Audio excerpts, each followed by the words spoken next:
que se va a llamar El amor en los tiempos de la tecnología. Demasiado. Es interesante cómo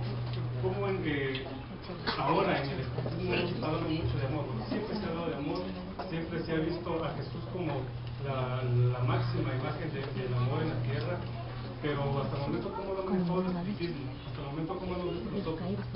Me gustaría hacer un recorrido en cuanto a la historia sobre cómo es el amor en los tiempos del espiritismo. Me gusta mucho hablar sobre la ciencia. Yo creo que, como el libro de Allan Kardec dice, la ciencia es la verdadera génesis de la espiritualidad. Y vamos a ver lo que dice, por ejemplo, misterios resueltos con la ciencia. En la imagen tengo aves que están migrando, algunos animales que migran. Todos los animales, en su mayoría, los grandes animales tienden a migrar. Y siempre lo han hecho antes de que el hombre existiera, lo han hecho desde todo el tiempo en que la Tierra se ha formado. Pero ¿por qué lo hacen? Son preguntas que nos tenemos que hacer, que se ha tenido que resolver y que la ciencia ha venido a darles una visión clara de por qué suceden estas cosas.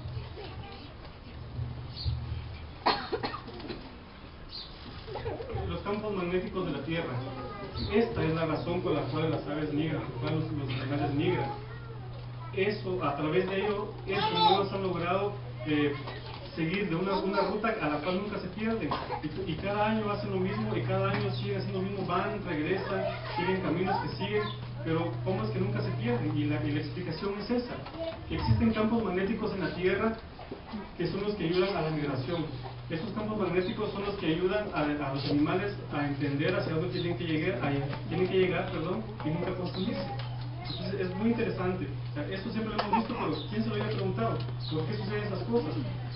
Las cosas de Dios son tan grandes, son tan fuertes que no hemos logrado comprenderlas todavía. Sin embargo, la ciencia está descubriendo las cosas que Dios ha dejado desde hace miles de años. Lo más intenso que hay ahora en cuanto a la ciencia, lo más fuerte que hay ahora en cuanto a la ciencia, es la física cuántica y las teorías atómicas.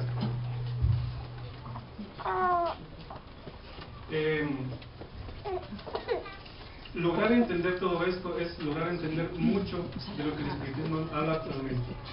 El espiritismo vino en el momento indicado que tenía que venir, no podía venir antes. ¿Por qué? Porque el espiritismo, hemos aprendido, o menos aquí en la escuela me han enseñado que el espiritismo se basa en una fe razonada. A mí no me gusta creer nada que no entiendo. Y algunas veces personalmente estuve yendo a muchas iglesias donde me decían, niños, tienen que creer porque el amor así, porque esto es aquí, que esto es allá. Pero, ¿y cómo? Y siempre me decían, por fe, hermano, por fe. Pero resulta que no todos somos tan sensibles, no todos somos que nos hacemos fácil creer una cosa. A mí me costaba mucho y yo siempre decía, ¿pero por qué? ¿Pero por qué? Y a mí me decían de pequeño, me decían tico, ¿por qué? Y sí, me preguntaba. Nunca me quedaba callado, nunca me quedaba tranquilo y nunca estaba contento hasta que no encontraba una respuesta. Fue tanto así que casi que fui ateo en algún tiempo de mi vida, porque era la explicación mejor que tenía de las cosas. Me explicaba muchas cosas la ciencia, entonces decía, no, la ciencia es el camino y entonces la espiritualidad no tiene nada que ver. Eso de Dios, no sé ni qué es. Le voy a creer porque si no hace que si me pasa algo malo, así como que dicen gracias a Dios soy ateo. Pero realmente era así, la gracia de Dios era ateo porque no creía en Dios, pero tampoco dejaba creer en Él. Y eso pasa porque no nos explican adecuadamente las cosas, pero igual el espiritismo lo logró explicar hasta cuando vino Allan Kardec, que empezó a decodificar algunas cosas espirituales, y hasta hoy en día es como hemos empezado a entender muchas cosas y como podemos explicar muchas situaciones. Por ejemplo, el átomo. El átomo hasta el momento es la estructura más pequeña que hemos podido encontrar, ¿sí? Y el átomo tiene estructuras más pequeñas, el electrón, los protones, el electrón, los protones y neutrones.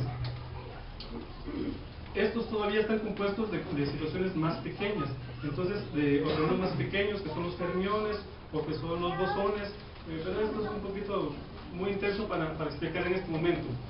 Pero todo esto nos llevó a entender la grandeza de Dios. O sea, Bueno, yo siendo yo ateo, ¿cómo podría haber explicar todo esto? O sea, ¿cómo es que de la nada se formó una estructura tan simple, tan básica, que aún tiene componentes más simples, más básicos, los fermiones, los bosones?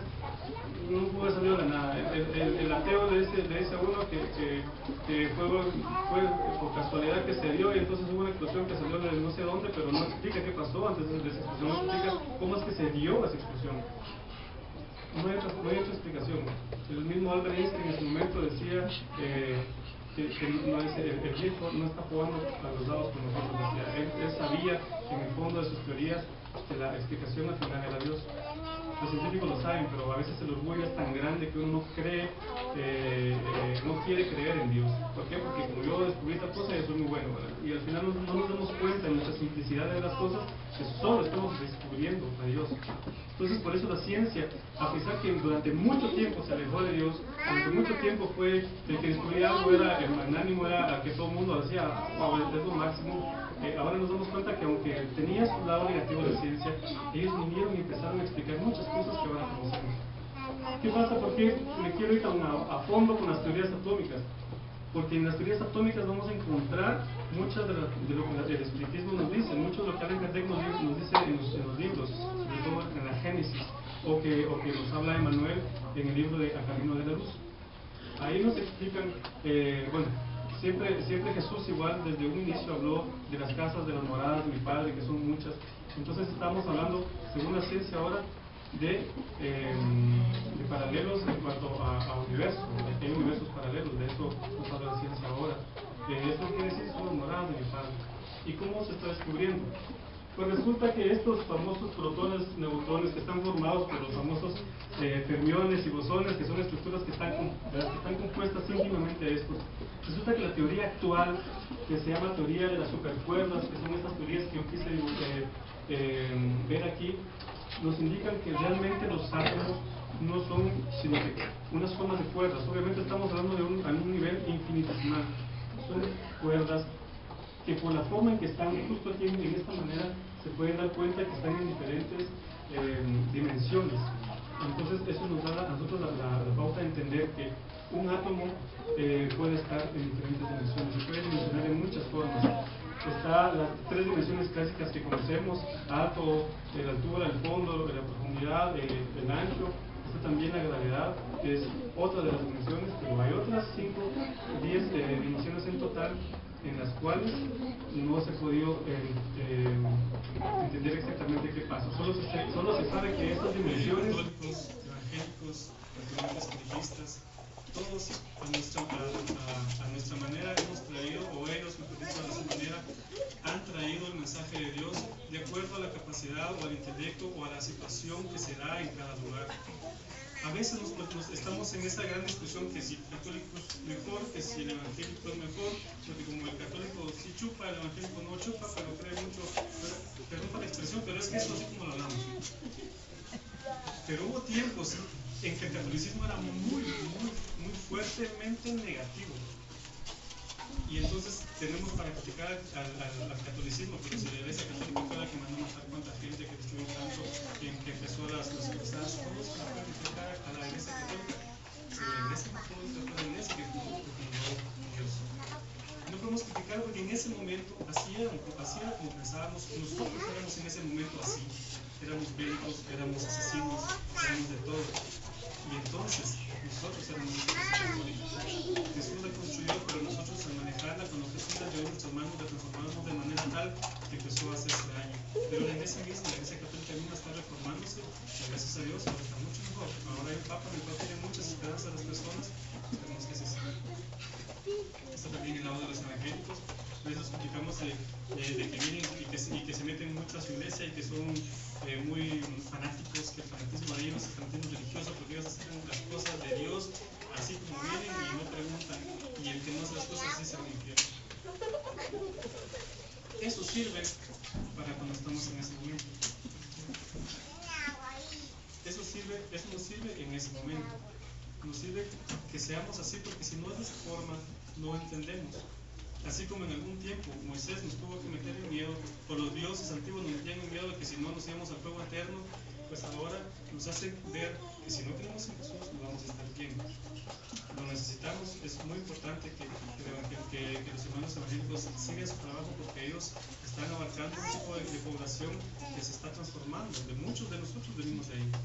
Muchos de nosotros pasamos por los evangélicos. Digo muchos porque yo también fui evangélico en algún momento, yo también fui católico, fui de todo y también fui ateo. Durante el tiempo más fuerte que existió en cuanto a la maldad en el catolicismo, el hermano Francisco de Asís fue quien redirigió la Iglesia Católica hacia sus principios. Estaban en ese momento las cruzadas, que eran las que estaban atacando a la humanidad en cuanto a que se daban duro contra los musulmanes, y todos ellos traían una gran guerra que iba a nunca acabar. Pero entonces apareció Francisco de Asís. Entonces apareció Juan el Evangelista, que era el discípulo amado, y entonces vino y redirigió la Iglesia Católica a su verdadera misión. Obviamente no ha sido fácil, aún pasaron ya más de casi 1000 años, murió en 1268, no me recuerdo, y mucho tiempo después aún seguimos en las mismas. Bueno, como no se puede de otra forma, hay que mandar a otros, ¿verdad? Entonces, bueno, ahora nos mandan a Allan Kardec, que viene y que nos decodifica y dice, bueno, les voy a enseñar, dice, bueno, que Dios dijo, si les voy a enseñar las cartas, pues para que ahora sí crean, porque no me creían que yo les prometía, ahora se los voy a enseñar. Entonces viene Allan Kardec y nos empieza a enseñar las nuevas teorías, y nos empieza a decir, nos empieza a decir que sí realmente existe esa casa que Jesús prometió, que sí existe todo eso que los apóstoles nos dijeron, y nos empieza a dar datos muy grandes de cómo es eso, y aún así todavía nos cuesta creer. Lo interesante está esto, que la espiritualidad siempre ha existido. Entonces siempre han existido los chamanes, siempre han existido los curanderos, hemos existido de muchas formas, pero orábamos, pero hacíamos daño, pero teníamos intereses particulares, pero no nos interesaba a Dios, pero nunca se dirigía la espiritualidad hacia Dios. Es hasta Allan Kardec que él empieza a decodificar eso, empieza a entender de una manera científica la situación, que él viene y nos trae una nueva forma de espiritualidad, y él decidió, o mejor dicho, el espíritu de verdad se llama espiritismo. En el espiritismo estamos empezando a tirarnos al agua todavía, no mucho que podemos nadar, ya medio pataleamos, pero ahí vamos. Como había que corroborar un poquito más eso, luego entonces viene el nuevo hermano, Chico Javier en Brasil, y a través de él, André Luis, Emanuel, muchos espíritus de luz empiezan a mandar a comentarnos cómo es la verdad espiritual, a darnos ya la esencia de cómo es el espiritismo, de cómo es la vida más allá, de que sí realmente vamos a tener muchas ventajas al desencarnar. Ahora lo sabemos. Nos toca a nosotros decidir si seguimos en el camino que estamos o realmente nos convertimos, pero ahora sabiendo las consecuencias, sabiendo las causas y sabiendo que todo lo que hacemos tiene algo a posteriori. Así que al final, esto lo dijo Jesús y tenemos que regresar a esto: amar a Dios por sobre todas las cosas y al prójimo como a uno mismo.